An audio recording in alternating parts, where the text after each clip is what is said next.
В последнее время в Украине значительно активизировалась вакцинация населения против коронавируса. Наша страна получила много импортной вакцины, поэтому к концу 2021 года правительство запланировало довести уровень вакцинированных до 50%.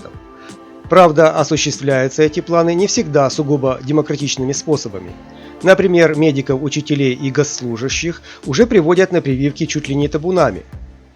Кроме того, в Украине всерьез задумались над внедрением ряда ограничений для невакцинированных граждан. В социуме распространяются слухи, что невакцинированные люди скоро не смогут зайти в супермаркеты, торгово-развлекательные центры, кафе и общественный транспорт. Если эта идея воплотится в определенное постановление правительства, то выполнение самых обычных дел станет весьма проблематичным. Тем не менее, юристы считают, что государство вправе действовать такими методами. Недавно глава парламентского комитета по вопросам здоровья нации Михаил Радуцкий из фракции «Слуга народа» высказал мнение, что в ближайшее время Украина будет вынуждена внедрять ограничения для невакцинированных граждан.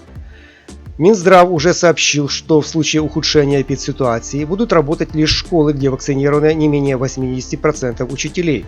Аналогичные ограничения логично ввести для транспортников, предприятий общественного питания, коммерческих и коммунальных структур, персонал которых непосредственно контактирует с населением. Ведь зараженный водитель маршрутки инфицирует не меньше людей, чем учитель. Пока что об обязательной вакцинации речь не идет, но вполне справедливо требовать, чтобы работу, которая предполагает контакт с большим количеством людей, выполняли вакцинированные сотрудники. Тем более, что Украина недавно получила несколько миллионов доз вакцин, а сама процедура вакцинации стала весьма доступной для желающих сделать прививку. Первым звонком стало постановление Кабмина от 28 июля, которым правительство разрешило посещение школ в оранжевых зонах только в том случае, если более 80% персонала учебного заведения имеют документы о прохождении полного курса вакцинации. Таким образом, прививка в Украине становится условно обязательной. Представители профессий, которых могут коснуться такие новшества, придерживаются разных мнений. Например, перевозчики считают, что при любой эпидемии водители наиболее уязвимы, а сейчас их можно защитить лишь масками и дезинфекторами.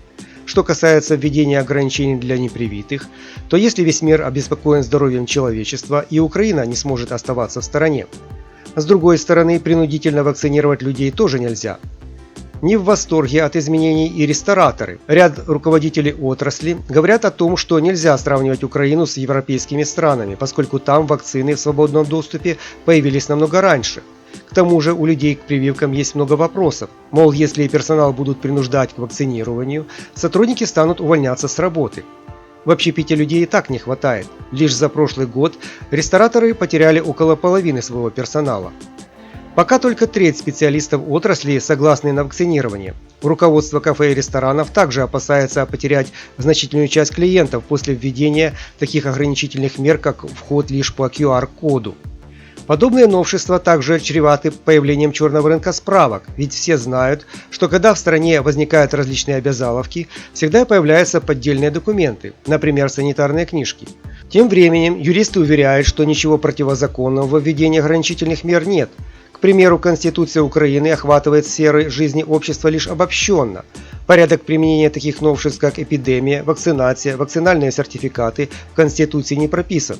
А если вводятся новые законы, то именно их нужно неукоснительно исполнять. И это абсолютно конституционно. Государство вынуждено принимать экстренные меры, чтобы уберечь своих граждан от непредвиденных ситуаций, сохранив как можно больше жизней людей и побыстрее воскресив экономику. Массовую вакцинацию вводят, поскольку сейчас лучшего способа защиты от пандемии коронавируса не существует. Применение коллективных мер защиты намного важнее для общества, чем не всегда обоснованные опасения отдельных индивидуумов. Пока что предполагаемый вред от вакцинирования несопоставимо меньше, чем от самой болезни и существующих способов ее лечения.